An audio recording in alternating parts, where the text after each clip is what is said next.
In this video, we'll look at how to find the determinant of a matrix. Now, we already took a look, actually, maybe you didn't realize it, at how to find the determinant of a 2 by 2 matrix. Determinant of a 2 by 2 matrix is relatively easy. You got 4 entries, A11, A12, A21, and A22. Okay. Now I want to find the determinant. Now, sometimes we write it like this, the determinant of matrix A. We can also write it like that. That also means the determinant of matrix A. So we go across one diagonal and take the product. So we do A11, A22 that way. Then we subtract the diagonal going in the other direction. So the two terms going in the other direction are A12, A21. Right? That's how you find the determinant of the matrix. As long as the entries are all numbers, the determinant of the matrix will be a number also. So let's say I have this matrix here. I've got the matrix 3, 5, 6, 8. All right, so if this is matrix B, then the determinant of matrix B is going to be 3 times 8, product of one diagonal, minus 5 times 6, product of the other diagonal. I get 24 minus 30. So the determinant of matrix B is negative 6. The determinant can be negative. The determinant can be positive. The determinant can even be 0. Suppose I had matrix C, which was 4, 1, 8, 2. Right, so the determinant of matrix C is going to be 4 times 2 minus 1 times 8. That gives me 8 minus 8, which is 0. You notice in this case, it would actually be real easy to spot that because the first row times 2 is the second row, and actually the first column times 2 is the second column. So that will happen when the rows are multiples of each other. The determinant will be 0. All right, let's take a look at another concept, minors and cofactors. Minors and cofactors are both numbers, and we're going to use them to find determinants of matrices that are bigger than 2 by 2s. First of all, they only work on square matrices, so they're numbers, and they work on a square matrix, and they differ only by a sign. They could have the same sign, but they could also have different signs, right? And that's really the only difference between a minor and a cofactor. So if I write m sub ij, that means that's the minor of entry a sub ij. So the minor for row 2, column 3 is based on the entry that's in row 2, column 3. The way you find that is by deleting the ith row and jth column of A. So delete the ith row and the jth column of the matrix. All right, let's try to make a little bit of sense of this. Suppose I had this matrix here. Let's just call 1, 2, 3, 4, 5, 6, 7, 8, 9. And the question was, find m sub 2, 1. So what I do is I delete row 2 and column 1. And what I'm left with is a 2 by 2 matrix. 2, 3, 8, 9. Now I need to find the determinant of that matrix. So I do 2 times 9 minus 3 times 8. 2 times 9 is 18. 3 times 8 is 24. When I do 18 minus 24, I get negative 6. So m sub 2, 1 is negative 6. Now the cofactor is signed. So c sub ij, the cofactor, that goes with row I and column j, is going to be negative 1 to the I plus j power times the minor that we just found. In other words, if I add the row and the column numbers together and I have an odd number, I'm going to change the sign of the minor because it'll be negative 1 to an odd power. If I add the I plus j and I get an even number, then it just stays whatever it is because negative 1 to an even power is just positive 1. So in this case, suppose I want the cofactor that goes in row 2, column 1. Well, that would be negative 1 to the 2 plus 1 times negative 6. So the cofactor is going to be negative 1 to the third times negative 6, which is negative 1 times negative 6. C sub 2, 1 is positive 6. So in this case, they have different signs. The cofactor is positive 6. The minor is negative 6. For a 3 by 3 matrix, they actually have a pattern, right? So for a 3 by 3 matrix, the first cofactor will be positive. Why? Or I should say, it's the same sign as the minor. Because in row 1, column 1, add 1 plus 1, you get 2. Negative 1 squared is 1. So whatever sign your minor is, your cofactor is the same sign. Over here, row 1, column 2, 1 plus 2 is 3, opposite sign. Same sign, and then it just alternates negative, positive, negative, positive, negative, positive. At some point, yes, we will have to find all 9 cofactors of a matrix, but not quite yet. It turns out that these cofactors help us to find the determinant of a matrix. So the determinant of matrix A is the sum from j equals 1 to n, in other words, until we run out of terms, of all the a sub ij's, c sub ij's. So once we find the cofactor, then we multiply it by that term where the rows and columns that we knocked out intersect. All right, how does this work? For a 3 by 3, you would do a sub 1, 1, c 1, 1, a12, c12, a13, c13. Now you notice in this case I went across the column, right? I did row 1, column 1, then I did row 1, column 2, then I did row 1, column 3. It is true that I could go in the other direction also. I could go down the first row, right? I could do a11, c11 plus a21, c21 plus a31, c31. So I could take the sum from I equals 1 to n of the a's, ij, cij's until I got a determinant formula that went down the column. Sometimes it's easier to go down the column. Sometimes it's easier to go down the row. If you want to pick one and stay with it, you can. You don't have to. You can switch as you go along. One case is where you have a lot of zeros. Zeros always make things easier because you're just multiplying the whole thing by 0, and it's nice. So let's take a look at this example. Let's find for matrix A being 1, 2, 3, negative 4, 5, 6, 7, negative 8, 9. Look at the creativity in coming up with numbers for that matrix.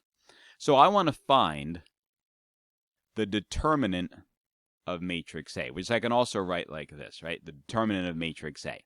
So the first step is find C11. In order to do that, we're going to need to find the minor first. So knock out row 1 in column 1, and I'm left with 5, 6, negative 8, 9. Okay? Find the determinant of that. 5 times 9 is 45, minus 6 times 8 is negative 48. So those two negatives become a positive. When I add those two things together, I get 93. So that's the minor row 1, column 1. What's the cofactor? Well, in this case, the cofactor is going to be the same as the minor. Because if I want the cofactor in row 1, column 1, that's going to be negative 1 to the 1 plus 1 power, so negative 1 to the second power times 93 is just 93. So maybe I'll make myself a note up here. That A11 is 1, right? That's this entry up here, row 1, column 1. And C11 is 93. All right, for my second step now, I'll find C12. So now when I knock out row 1, column 2, row 1 is still the same. Column 2 is now this piece here in the middle that's going to be out. I'm left with a negative 4, a positive 6, and then a 7 and a 9. All right, multiply negative 4 times 9 minus 6 times 7. So that will give me a negative 36 minus 42, negative 78. Now I want the cofactor that goes with that. Well, C12 is going to be negative 1 to the third times negative 78, right? 1 plus 2 is 3, So add my I and my j, that's what gives me that exponent. Well, negative 1 to the third is negative 1. Negative 1 times negative 78 is positive 78. All right, so let's make our little list here that c sub 1, 2 is positive 78. What is A12? Well, that's the number that's in row 1, column 2. Row 1, column 2 is right here. It's a 2. All right, then my third step is to find C sub 1, 3.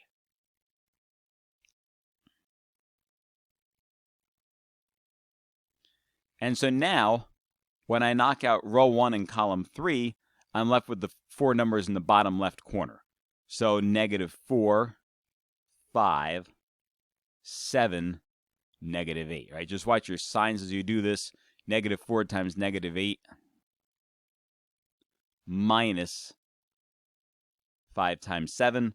So that will give me a positive 32 minus 35 gives me negative 3. Now I want the cofactor. So the cofactor for row 1, column 3 is going to be negative 1 to the 4th, right? 1 plus 3 is 4, times negative 3. So that gives me 1 times negative 3, negative 3. So C sub 1, 3 is negative 3. What's A sub 1, 3? A sub 1, 3 is what's in row 1, column 3. That's a 3. Once I have all those, multiply and add. All right, so I'm going to slide this over here. The determinant of matrix A then is going to be A11, C11 plus A12, C12 plus A13, C13. Uh-oh, big numbers coming. This will give me a 93. This will give me a 156. And then minus 9. When I combine those things together, 93 minus 9 is 84. 84 and 156, 240. So the determinant of matrix A is 240. Great. What are we going to use that for? That's what the rest of the chapter is about. Right now we're just kind of calculating the determinants. Once we figure out how to do those, then we'll work on what are we going to do with that. There is a shortcut method that works only for 3x3 matrices. I generally don't do it, but I usually teach it and sometimes people like it. So if you like it, this is an alternate method that works for only 3x3 matrices. And we call it basket weaving. What you do is you start with the original matrix. So the original matrix, if I just list down the columns, was 1, negative 4, 7, 2, 5, negative 8, 3, 6, 9. And then what you do is you sort of copy and paste the first two rows over, or first two columns over again. So you got the 1, negative 4, 7 again, and you've got the 2, 5, negative 8 again. And then you work your way top left and bottom right. So I'm going to start top left and go down like this, and then like this, and then like that. You multiply those three and you add them together. So top left to bottom right, you multiply and add. So I got 1 times 5 times 9 plus 2 times 6 times 7 plus 3 times negative 4 times negative 8. 1 times 5 times 9 is 45. 7 times 6 is 42. Double that and you get an 84. And then this last one that is going to be positive also, right? 32 times 3 is 96. If I add those three things together, I should get 225. Right? 96, 84, and 45. You can verify my addition. I get 225. All right, now, let's take the other three and multiply them together. So where am I going now? Now I'm going to start bottom left, top right. So negative 753, I've got a negative 861, and I got a 9, negative 4, and 2. All right, let's take those.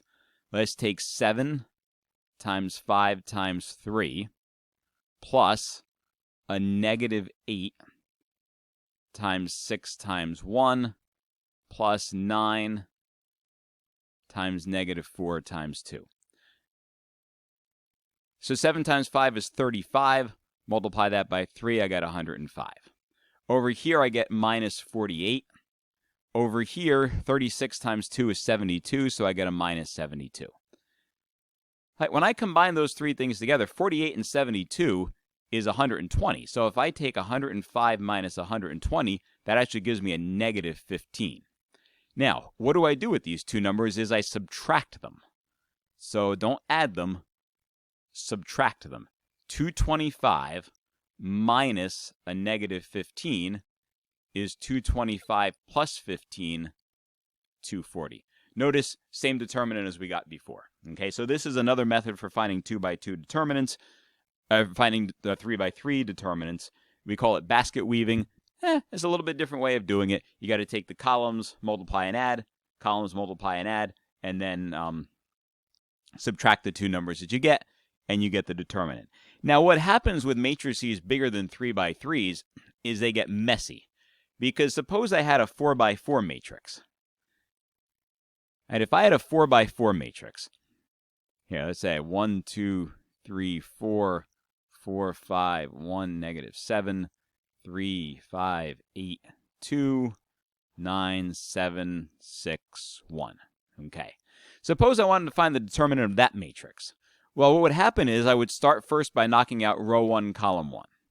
Row 1, column 1, and end up with a 3 by 3 matrix. Then I'd have to find the determinant of this 3 by 3 matrix using the process that we did at the beginning of this video. Then I would have to repeat that process again by knocking out row 1, column 2, row 1, column 3, row 1, column 4. So you end up with a lot of calculations in order to find that determinant. So if you have to find the determinant for something bigger than a 3 by 3, then you'll use a graphing calculator or some sort of technology. So I wouldn't put a determinant of anything bigger than a 3 by 3 on an exam, but I will put problems that are bigger than 3 by 3 determinants on, let's say, homework or labs, because you can use a calculator or some other kind of web device to find the determinant. How about this matrix? This is sort of a special matrix. This is the matrix 3, 4, 2, 0, negative 2, 1, 0, 0, 3. Let's look at a couple of things with this matrix. First of all, if I start with A1, 1, that's going to be 3 times the determinant that goes negative 2, 1, 0, 3. Then it'll be minus 4 times the determinant that goes 0, 0, 1, 3.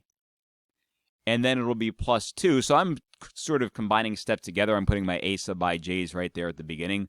So 0, negative 2, 0, 0. And I took care of that cofactor by putting a minus before that second piece, so it really does go plus, minus, plus. All right, let's see what numbers I get. I get 3 times negative 2 times 3. Over here, I get negative 4, but when I do the crosses, I get 0 and 0. And the same thing is going to happen over here. 0 times 0 and 0 times negative 2 is just 0. So 3 times negative 2 times 3 is just negative 6 times 3, which is negative 18. Notice that really what I have here is a triangular matrix.